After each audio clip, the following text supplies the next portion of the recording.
स्मृति ईरानी जो है वो कब, आज देखिए 2014 से पहले सिलेंडर लेके रोड पर बैठती थी, तब 414 रुपये सिलेंडर था और तब वो एकदम 414 रुपये की तरह दिखती थी।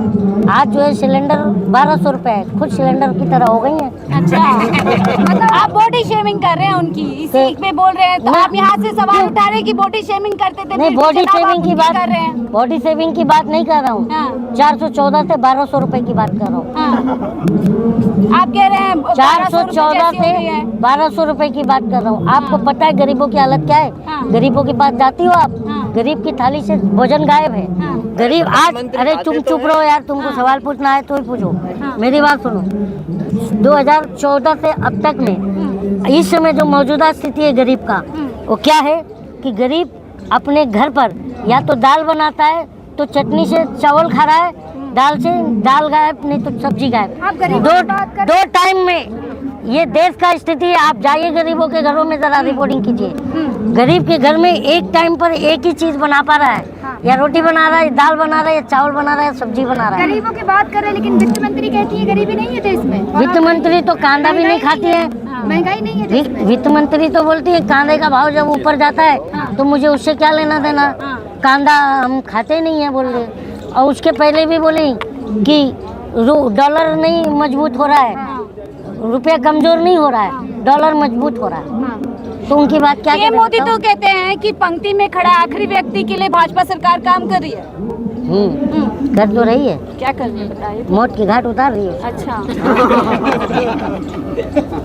भूखा मर रहा है ना, मौत की घाट। लगातार सरकार क्यों जीत रही है जब मौत की घाट आप तमाम? अच्छा, आप बताइए मैडम जी, आप प्रेस से हो, ये बताइए वर्ल्ड हंगर इंडेक्स में हम कहाँ पे?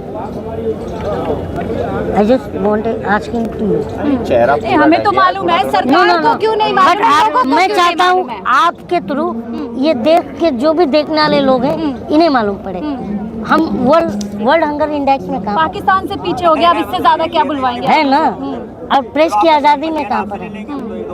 प्रेस को आज़ादी है तो प्रेस की आज़ादी में भी हम कहाँ पर आके करेंगे? तो यही कहना है कि प्रधानमंत्री जी सीना ठोक करके कुछ भी कहें, लेकिन वो जब वो इस कदर अपने हालातों को बयां कर देते हैं, क्या कहें, वो जब कहीं फंसते हैं तो रोते हैं। जनता से मेरा यही अपील है कि अब जितने भी बेरोजगार युवा हैं सब एक हो जाओ और पूरे देश में बैठो।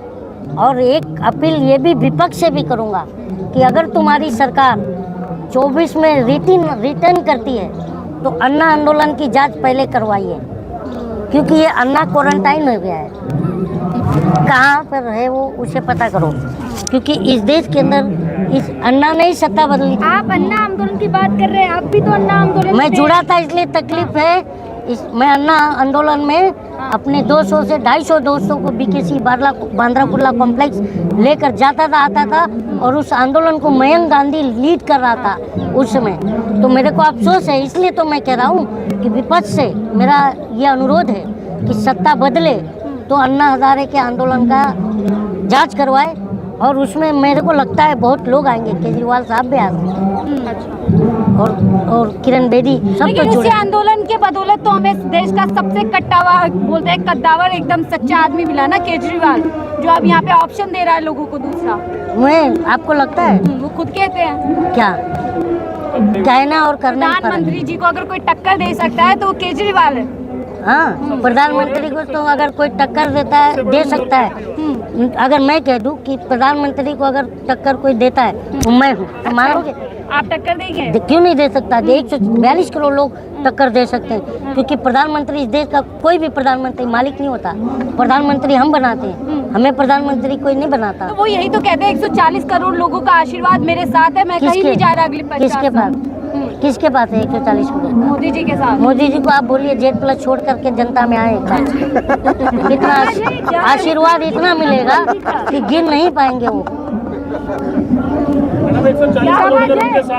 कवच है 140 करोड़ की जनता मोदी जी की। मैं आपको कवच की ही बात कर रहा हूँ। जो जेड प्लस की कवच है वो उतार कर आए 140 करोड़ में, उनको पता चल जाएगा कितना आशीर्वाद मिलेगा। आते तो है और अलग अलग ब्रांड से मिलेगा उनको आशीर्वाद।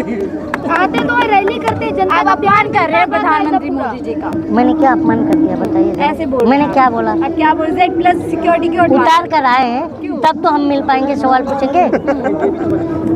आप कुछ अलग चले जा रहे हैं, आप कहीं और चली गई थी क्या? मैंने तो कहा कि आए, अब जेड प्लस में है तो मैं वहाँ तक तो पहुँच नहीं सकता ना सवाल करने, तो आएंगे। अगर मैंने उनको वोट देकर प्रधानमंत्री बनाया तो सवाल युगांडा के प्रधानमंत्री से तो नहीं करूँगा ना, यहीं के प्रधानमंत्री से करूँगा ना, क्योंकि वो चाहे मैं उनका वोट दूँ या ना दूँ, चाहे वो मैं किसी भी कम्युनिटी की बात कर रहा हूँ, वो उन्हें वोट दे या ना दे, लेकिन है तो 142 करोड़ 87 लाख के प्रधानमंत्री ना, तो जवाब किसको देंगे?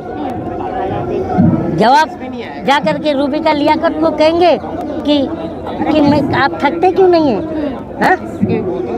तो ये सब बातें हैं। अब देखिए ना, पाकिस्तान की लगातार बातें हो रही है, पाकिस्तान कांपता है शदीदी से। हाँ, मोदी पाकिस्तान कांप रहा था, तभी तो मोदी जी कंबल लेके पाकिस्तान गए थे उड़ाने के लिए। गए थे नहीं गए थे? डर के कांप रहा है, डर के। हाँ, तो डर के कांप रहा था ठंडी से, तो मोदी जी उसको बिरयानी के साथ कंबल भी ले गए। पाकिस्तान के जो हालात है आपने भी देखे, खाने को नहीं है किसके पास? पाकिस्तान के। और हम लोग काजू का आटा खा रहे हैं। 5 किलो अनाज दे रहे ना मोदी जी, वही 5 किलो अनाज। मैडम, वर्ल्ड हंगर इंडेक्स में हम कहाँ पर हैं? पाकिस्तान के ऊपर है या नीचे? आप पत्रकार हो, बताइए, लाइव कैमरा चल रहा है, बताइए वर्ल्ड हंगर इंडेक्स में हम कहाँ पर हैं? लेकिन बीजेपी। और एक बात, हमारा कंपैरिजन पाकिस्तान से क्यों होना चाहिए? क्या हमारा कंपैरिजन पाकिस्तान से क्यों होना चाहिए? पाकिस्तान कांप रहा है ना, वो कांपे, पड़ोसी देश है, कांप रहा है। पाकिस्तान कांप रहा है या उसका उसको लूज मोशन लगा है, उससे मुझे कोई लेना देना। ये बताइए, मेरा कंपैरिजन किससे होना चाहिए? खुश तो मेरे होते हैं देश ना का। पाकिस्तान को देखकर। मेरे देश का खुश कंपैरिजन होते हैं ना पाकिस्तान आप को किससे देखकर, करवाना जो चाह रहे हैं? कांपता आप है। किससे करवाना? 2014 से पहले हम चाइना की जीडीपी से कंपैरिजन कर रहे थे, अमेरिका ब्रिटेन से कर रहे थे, अब ये मैडम पाकिस्तान से कंपैरिजन कर रहे हैं। मैं नहीं कर रही, हाँ। पर्सनल ना जान उस पे। हाँ? भाजपा वाले सभी कहते हैं कि पाकिस्तान कांप रहा है। भाजपा, नेशनल मीडिया नहीं देखते हैं, तो आपने चैनलों पे भाजपा नहीं वालों को देखते। बताया नहीं कमल लेके मोदी जी से गए थे?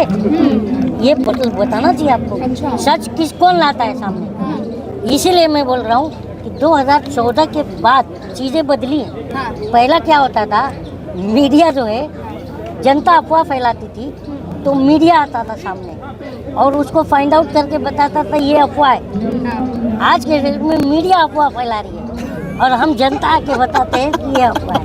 अच्छा। ये चीज़ें बदली है।